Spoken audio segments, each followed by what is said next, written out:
Mtazamaji wa Crown Digital, it's your girl Blessed Tila aka Mbarikiwa. Leo nimewaandalia zawadi ya kipekee. Mama yetu, mama yangu, pia mama yenu amekuja kututembelea hapa Crown. Mama, karibu sana. Asante. Shikamoo mama. Marhaba. Karibu sana Crown. Asante. Unajisikiaje kufika hapa? Najisikia furaha, najisikia faraja. Okay. Kwanza kabisa mapokezi yako mama hayajawa ya kitoto. Kama mtakuwa mmeona video ambayo tumeipandisha muda so mrefu, mtakuwa mmekutana na ndinga kali kabisa ambayo mama yetu kipenzi alipewa na Rais wa Jamhuri ya Muungano wa Tanzania, Mama Samia. Mama, nataka kujua siku ambayo ulikabidhiwa lile gari. Kwanza ulikuwa unajua kwamba unaenda kupewa gari na ilikuwaje? Kwanza nilikuwa sijui. Mimi niliambiwa Mama Kanumba tuende kwenye sherehe ya kilele cha wakina mama duniani. Ulipewa mwaliko. Okay. Basi nimeondoka pale, tena nimeondoka nalalamika, jamani uko Mburahati mbali. Nini? Akasema hapana, njoo. Nikasema labda umeheshimu umri wangu. Okay. Nimeenda, nimekaa pale, nikaitwa jukwaa kuu, nikakaa. Tena nawaambia mpaka watu wanacheka. Wameanza unajua sisi watu wazima, ukikaa saa nzima uongei ufanye nini? Unaanza ile unasinzia.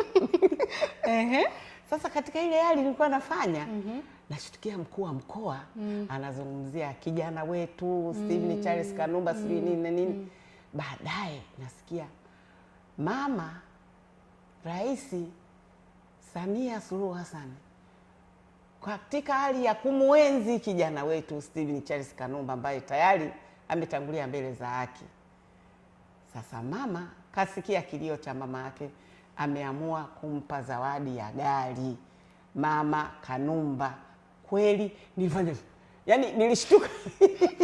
Ukasikia mapigo ya moyo yanaenda kasi. Inuka njoo, nikaenda pale.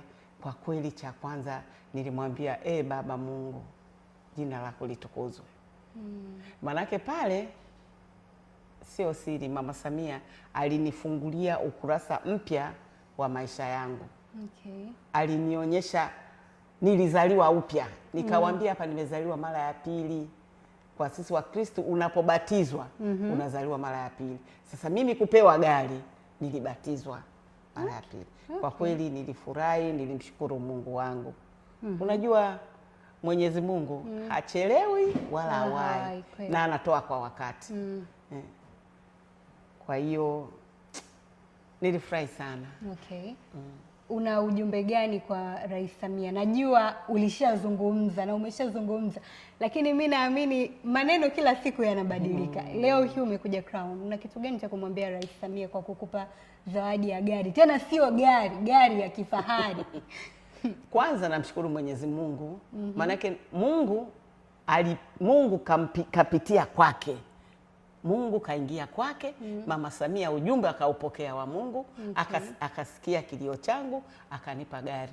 Mimi namshukuru sana Mama Samia kwa jinsi anavyojitoa kwa sisi wanyonge. Na sio mimi, nimeona amewapa hela ya matumizi wazee wenzangu. Wale wazee wa muziki enzi zile zetu tunacheza muziki yetu. Kawapa hela ya matumizi, gharama za hospitali. Na mimi pia kwa kweli nashukuru na wote. Namshukuru Rais Samia Suluhu, namshukuru makamu wa rais, namshukuru waziri mkuu, namshukuru na mkuu wa mkoa aliye nikabidhi ile gari. Sina cha kusema, kila siku nasema Mungu anaona ndani ya moyo wangu ukweli wangu uko wapi. Kweli nakushukuru mama yangu Mama Samia Suluhu. Mungu akubariki. Uendelee hivyo hivyo, si kwangu tu na kwa wengine kama ulivyofanya kwetu sisi. Na wale wasanii nimewaona wawili, wazee wenzangu. Nakushukuru sana. Hii gari kwako imerahisisha maisha yako kwa kiasi gani? Yaani imekuwa, kuna watu gari kwao ni fahari. Yaani akipewa gari anaona tu fahari. Wewe kwako imekuja kurahisisha maisha yako kiasi gani na ina maana gani? Kwanza mimi ufahari niliomba gari inipeleke kanisani. Na Mama Samia akasikia, nikapata gari. Kwangu sina ufahari wowote. Miguu hii hamna kazi. Kwa hiyo nikitaka kwenda kanisani au sehemu yote nimeitwa, nitamuita kijana wangu, meneja wangu nipeleke. Kabla ya yote sijamaliza mwanangu samani. nilikuwa namuomba Mheshimiwa Rais Mama Samia, nilikuwa naomba nikutane na wewe ana kwa ana, nikushukuru. Historia yangu mimi, serikali yangu naishukuru na naipenda sana, serikali chini ya uongozi wa CCM. Simaanishi kwamba nabagua, hapana, ni wote, lakini nikikumbuka msiba wa mwanangu Mheshimiwa mstaafu Mheshimiwa Jakaya Kikwete, chini ya uongozi wake alishiriki na mimi bega kwa bega katika msiba wa mwanangu. Lakini sikupata nafasi ya kuonana naye katika kipindi hicho ili niweze kuishukuru serikali yangu, kumshukuru na yeye. Lakini sasa hivi tunawasiliana, lakini kwa kipindi kile sikupata muda kutokana na sababu ambazo zilikuwa nje ya uwezo wangu. Sasa imetokea hii tena chini ya uongozi wa chama changu CCM. Nimepewa gari na Mama Samia Suluhu Hassan. Na muda wangu umekwenda wa umri. Nisije nikafa nikiwa na deni ndani ya moyo wangu. Naomba nipate kibali nimuone rais wangu Mama Samia Suluhu Hassan, nimwambie asante, nimshike mkono. Hata nikiondoka duniani nitakuwa sina chochote ndani ya moyo wangu. Okay. Na najua mama yetu ni msikivu sana, atasikia maombi yako. Mama, mwanao, jina la mwanao limeendelea kutajwa mpaka leo hii. Amefariki mwaka 2012, miaka mingi kidogo imepita. 14. Yes, miaka 14, lakini bado ameacha legacy kubwa. Kwako hii ina maana gani? Kwangu mimi nasema Mungu amlaze mahali pema. Kumbe mwanangu alitenda mema duniani. Unajua, tuseme kiukweli, kuna mtu mwingine anakufa wanasemea wacha liende, wacha liende. Lakini hii inanipa faraja kwamba mwanangu alitenda mema duniani, na ndio maana mpaka leo wanamkumbuka, wanamsema, wanamzungumzia kwa mema. Okay. Na katika tasnia ya filamu unahisi pengo lake limeweza kuzibika au bado? Hilo siwezi kulizungumzia, lakini sasa hivi kuna teknolojia mpya, kwa hiyo tasnia inasonga mbele. Okay. Na wasanii wengi wapya wako vizuri. Hakuna tatizo. Wasanii gani wanakufurahisha ambao ukiwaona unasema hawa kweli wanaigiza vizuri na wanajitahidi sana? Tatizo maskini siwajui majina lakini ila unawafuatilia. Nawafuatilia na wako wengi kwa kweli. Ila majina siyajui. Okay. Ila unafurahia pia kazi sana. Okay. Mama, wewe naweza nikasema ni mhangwa wa hili ambayo naenda kulieleza hapa. Kanumba amefanya kazi nyingi sana, filamu bora ambazo hata sasa hivi ukiingia Instagram unakutana na zile clip wanazirudisha. Zinaendelea kuwepo leo, kesho na zitaendelea kuwepo milele. Lakini nimewahi kusikia mama kwamba haupati chochote kutokana na kazi ambazo marehemu Kanumba mwanao aliziacha, kwamba ni kama hakimiliki za movie zake hazikuwepo kwake tena. Kwa hata alivyoondoka hakuna chochote ambacho kinabaki kwenye familia. Natamani kwanza uongelee hili, alafu pia labda utoe ushauri kwa serikali, kwa sababu wewe ni mhangwa wa hilo jambo. Labda kitu gani wafanye ili kwa wasanii wanaofuata isiwe kama ilivyokuwa kwa marehemu Kanumba? Ni kweli enzi zile walikuwa wakichukua kazi zao wanauza kwa muhindi au lakini akiuza anauza mpaka, yani tuseme anajiuza mpaka hiyo hatimiliki. Okay. Kwa hiyo anakuwa hana mamlaka tena na ile kazi, na ndio maana mimi wanazoonyesha kwenye TV, kwenye sijui nini, naambulia kulia tu, sina chochote ninachopata. Okay. Lakini inaniuma hivyo ninavyoendelea kusema. Kipindi cha hayati Rais Magufuli, aliingilia kati hilo swala. Akasema ni kweli imekuwa hivyo, akasimama akasema jamani, angalau mlipeni kidogo. Alikuwepo mimi, mke wa nani naye alikufa, Wastara Juma, mke wa okay. Huyu baba naye alikuwa mtu mzima wa Tanga. King Majuto. King Majuto. Okay. Tulikuwa naye akasema jamani, angalau wafikirieni. Ndio imekuwa hivyo. Baada ya pale serikali ikaweka sheria nzuri tu. Kwa hiyo unapoenda kuuza kazi yako, hauuzi mpaka na hatimiliki yako. unauza, mnapeana mkataba ya miaka miwili, baadaye inarudi kwako, unaendelea. Kwa maana hiyo hata ukifa familia yako inaendelea kufaidi matunda yako. Lakini kwa kipindi kile sina chochote ninachofaidi mpaka leo. Na mama, hata hao walionunua hati miliki za filamu za Kanumba hawajawahi kukutafuta hata kuambia mama, kuna kidogo hiki? Pale serikali yangu nayosema naendelea kuishukuru, ilipoingilia kati, ndo pale kipindi kapewa kidogo, napewa milioni 2, milioni 1 imeisha. Lakini anakuambia tulishamalizana, biashara iliisha. Ila sasa hivi serikali imeweka mipango mizuri, halitajirudia tena ili kosa. Mama, filamu gani ya Kanumba unapenda kuiangalia mpaka leo? Filamu ambayo unaona huwezi uichoki, yani ni unaiangalia tu mpaka leo. Japokuwa wasiziangalii tangu amefariki. Lakini wanaiangalia ile, nilikuwa naipenda ile Devil Kingdom, ambayo watu ndo walichukulia kwamba Kanumba kajiunga au Freemason. Kumbe Kanumba alikuwa anatoa somo.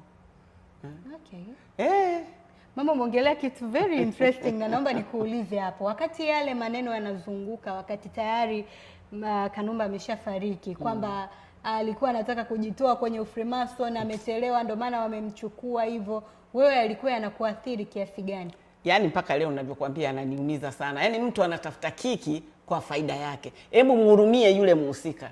Mimi huyu anayesemaga nasema Mungu, kwa nini asinihurumie mimi? Wewe unazungumza hivyo, sijui ndio unapata viewers, sijui ndio unafanya nini, lakini katika hali ya ubinadamu, hebu hofu ya Mungu ikuingie. Unihurumie mimi, wewe unafaidi, mimi nafaidi nini? Kanumba alikuwa hivi, wewe unajua? Ulikuwepo kweli? Pole sana mama. Pole sana. Kitu kingine mama, nataka kujifunza kutoka kwako. Mama, wewe umepata umaarufu toka wengine ni wadogo, tuko wadogo. Na katika umaarufu wako umepata misiba miwili ambao Watanzania wote wanajua. Mtoto wako wa kwanza Kanumba, lakini pia mtoto wako mwingine Seth. Umewezaje kupita katika hicho kipindi chote kigumu? Na tunajua kuna mambo mengi yanaendelea mtandaoni, na ukiwa mtu ambaye unaonekana kidogo, mzigo unakuwa tofauti na yule ambaye hajulikani. Mpaka sasa hivi uko hapa unasimama, umewezaje? Nikwambie kitu mwanangu mtangazaji, wanasema amtegemeaye Mungu ni kama mlima Sayuni, hata teteleka milele. Nilijikabidhi kwa Mungu. Nilijikabidhi kwa Mungu na nikapokea, nikakubali kwamba hakuna binadamu atakayeishi milele. Tutaondoka kwa nafasi zetu. Kila nafsi itaonja umauti. Nilipofika hivyo, nikajikabidhi kwa Mungu, nikawa na amani, nikarudi kawaida. Hongera sana. Na una imani kali sana. Na wengine tunajifunza kutoka kwako. Naamini hata wanaotazama sasa hivi kuna kitu kikubwa wamejifunza. Tunaelekea mwishoni mama, natamani kwanza kujua wewe ni mama wa wengi, mwanao mwingine huyu hapa sasa hivi amefungua media yake. Kwanza una neno gani kwake? Kwa kweli mwanangu Alikiba, kwanza nashukuru kupiga simu ukapokea, manake wengi hawapokei simu. Lakini nakushukuru umekumbuka nao ulikotoka wakati unahangaika, wanaenda kushuti studio nini, umekumbuka umekumbuka ulikotoka. Mwanangu Alikiba, hapo ulipotoa Mungu akakuongezea maradufu. Endelea na imani, na imani Alikiba ni mtu wa dini sana.